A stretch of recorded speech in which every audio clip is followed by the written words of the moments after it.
Good morning, guys. Okay, this is another bumper building video, and you might ask, why on earth is he doing another bumper building video? Well, the first one was tacked onto the end of a general repair video for my Charisma GT24 TR, and also I made a few mistakes. It was quite a long-winded process, so hopefully this will be more concise, more accurate and more useful. So we've got FTX Colt 1/18 scale buggy. I'm going to quite like this. I like the handling, I like how kind of squidgy it is. It doesn't bounce around, it holds terrain, it doesn't flip much.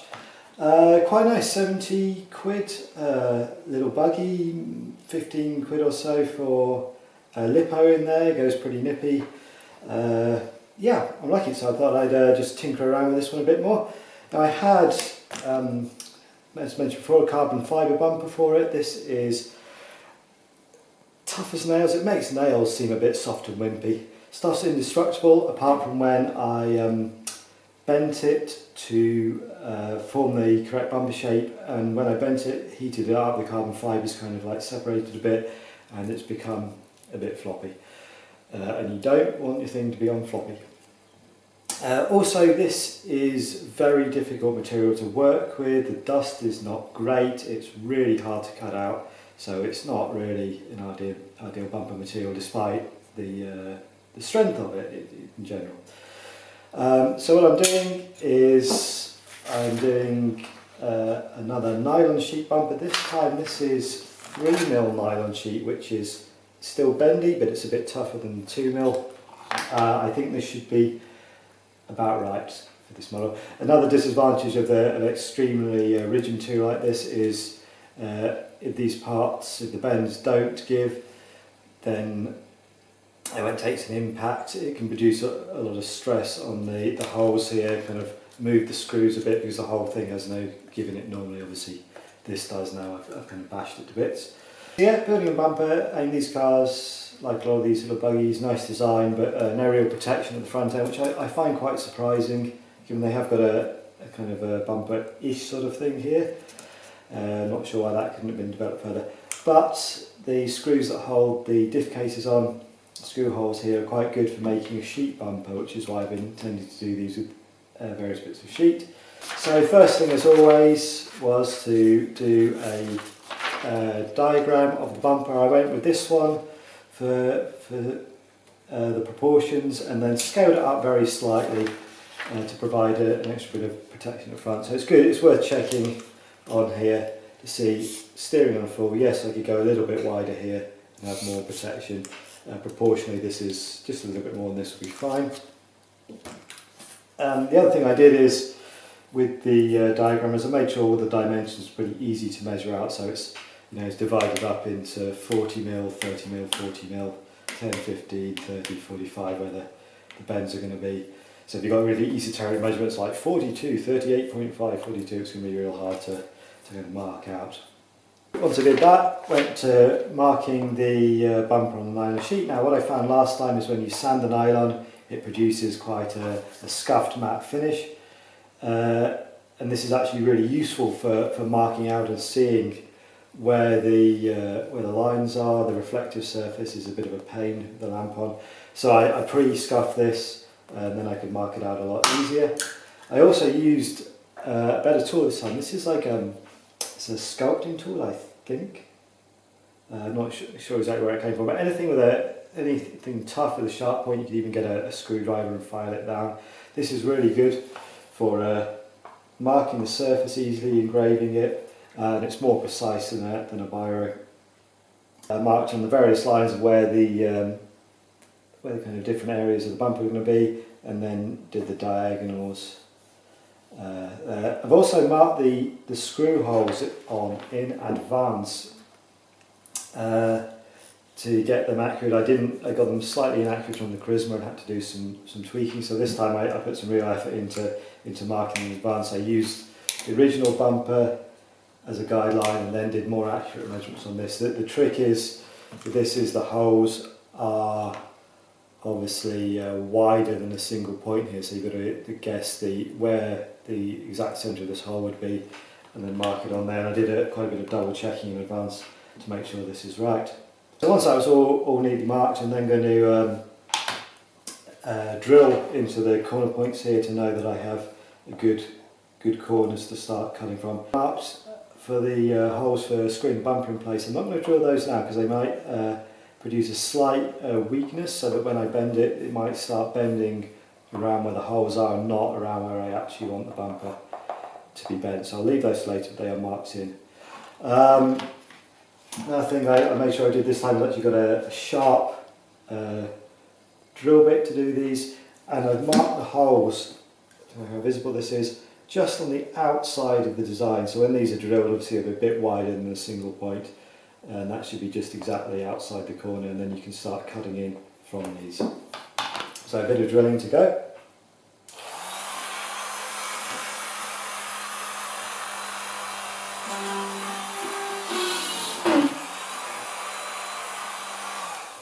So I'll just leave this hole up and then start doing some cutting.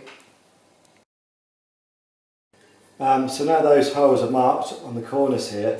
This is a two-stage process. I'm going to use a Stanley knife to start cutting in along these lines, and I'm not going to cut too much. I'm just going to kind of go back and forth and get a little slice in there. And this time I'm better prepared for cutting into the nylon sheet. I've got my secret weapon, which is actually kind of like, I don't know, is it glass or metal edged cutting tool for my drill, and I just tested these, and it goes through pretty easily. So obviously I'll be taking care on this, but it does mean I won't have hours of cutting like I did last time.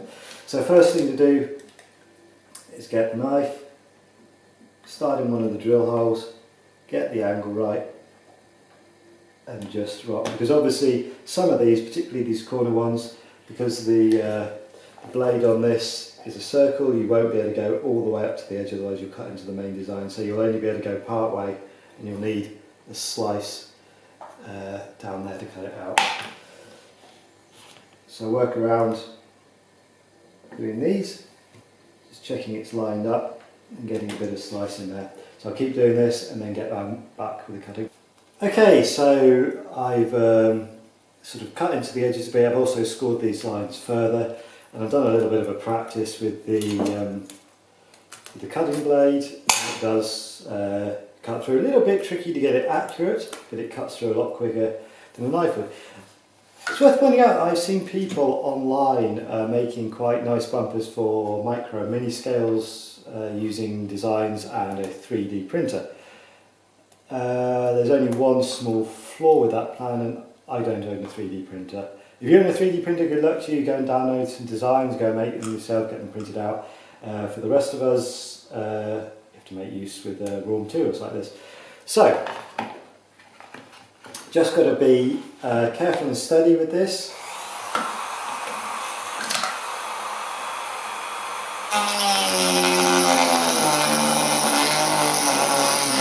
In the line you scored, it doesn't matter if you go kind of vaguely on the outside of it, it's the inside, the remaining design that matters, and any kind of slight imperfections can be tidied up. This stuff here, the kind of waste material, scrape that off as you go along.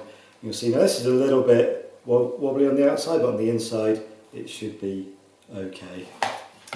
So just going to go around and do all of this. So far, although it's not as neat, it's considerably quicker than cutting through this. Cutting through 2mm nylon, even with a sharp knife, was bad enough. So midway through the process, I'm finding a couple of things. Firstly, I'm having the sheet over the edge of my little work mat here on the cutting board. This is so that when I'm going down, it will go through the bottom, it won't kind of catch on the wood, move around. Secondly, when I'm doing this, what I'm tending to do is go along very carefully, looking along the line, making sure I'm following it, and just do a very gentle abrasion first.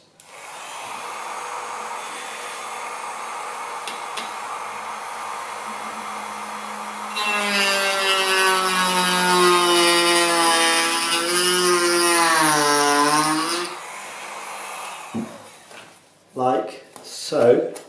And that'll give me a guide. That's pretty straight because I'm following the score line carefully. So this is not ready to cut, this is to provide a kind of groove so you can keep following that. And thirdly, I'm finding that if I do it too quickly, the nylon will start to melt and it'll start to slow down the drill a bit. So I'm just doing lots of gentle cuts. So,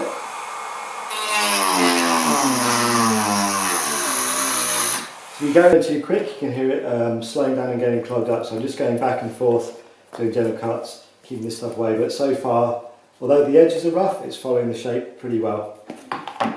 So here we go, a bit of time later, bumper is cut out. It's still a slightly slow process just for getting it accurate and taking care. Obviously this is quite rough around the edges, all of this stuff will be sanded off, but I think the basic shape is pretty good. Certainly a lot easier than trying to cut it out. And if you're doing a bumper for a bigger car and you're working with 4 or 5mm nylon, this method would be good. Just a matter of sanding this down, and then I'm going to do the bending again. And obviously sanding it isn't a great mystery. Use a knife to kind of trim off the edges carefully. Sand it with a file or just with sandpaper to get a smoother edge to it. Or just put it on like this and bash the hell out of the car at the skate park or something. That could be an alternative method, but I'll get this a bit neat. Right, I'm back. I've got this pretty neatly cleaned up. Time to do the all-important bending bit.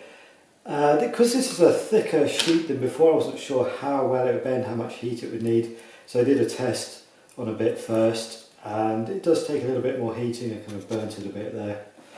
I'm going to try and avoid that, but it does bend and then it holds its shape after.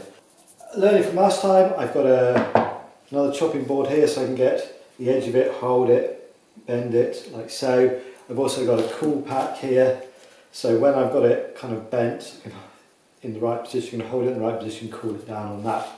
And I have marked the areas to bend further on here. Now I'm going to try doing the upper one first, because that's the more difficult one, and then do the lower one. So this is just basically holding it just above the soldering iron along the line of that until it heats up enough that you can start to bend it. It's a bit of trial and error this, but because it's a thermoplastic rather than thermosetting, if you don't get it quite right, you can try it again, bend it a bit more, straighten it out a bit, whatever.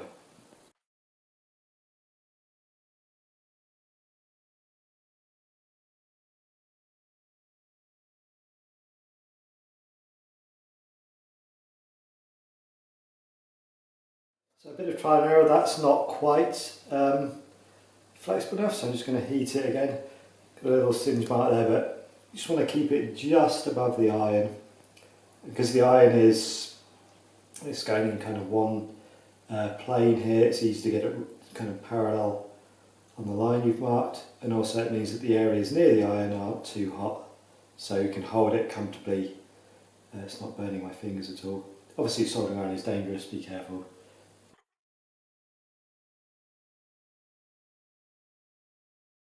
Occasionally I'll go over to the other side, make sure the heat's getting all the way through to get some flex in the nylon.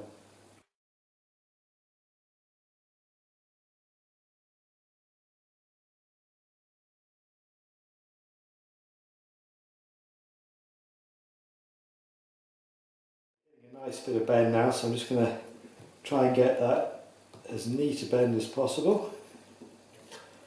I'm happy with that. Hold it, press it onto the cool pack.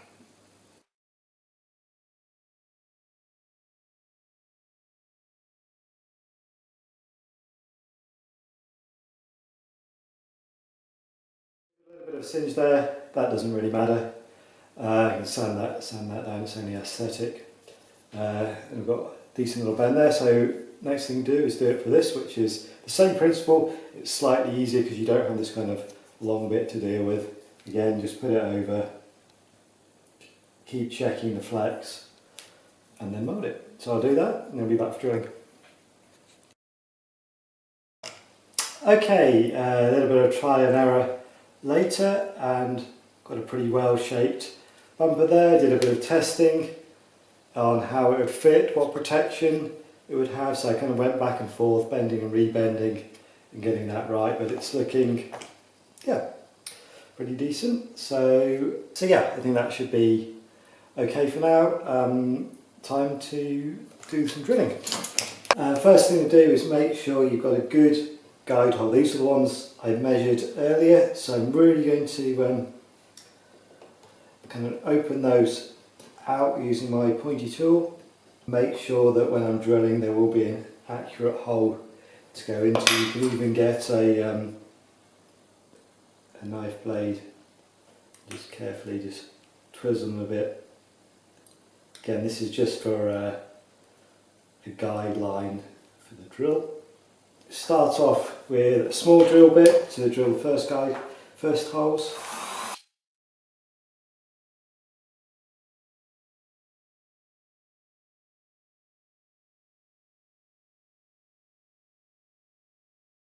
And actually check at this stage, see if it's feel like they're all in the right place. If I hold that steady, they'll feel like they're going to hole. Obviously you need to make these wider for the screws to go in. So I'm going to make these wider for the screws to fit in. Just checking the original ones, these are exactly the right size. Fortunately, I don't seem to have the right size drill bit, but I do have a kind of a diamond tipped whatever drilling tool that is the right size, so it'll be a slight botch job here, but it should work. Basically just get the right size drill bit.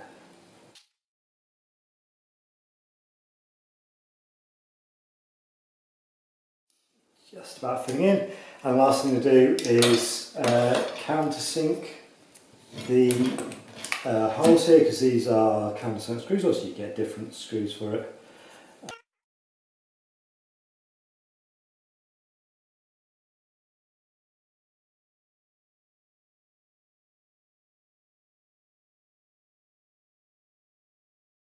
I've also got this old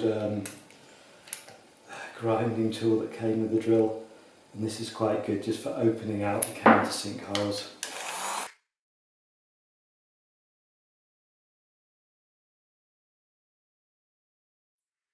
What I'm learning is the countersinking is a bit tricky because the nylon tends to melt a bit, so it kind of clogs up the holes.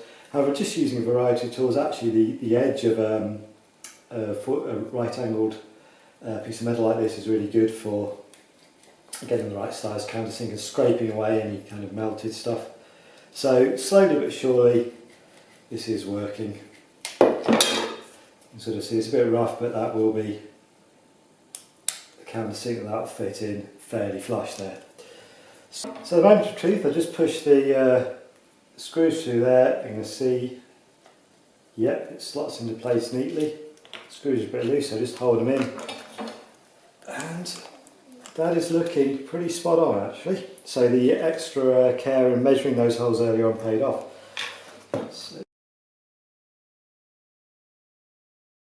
So there we go, screwed into place, held nicely into place there.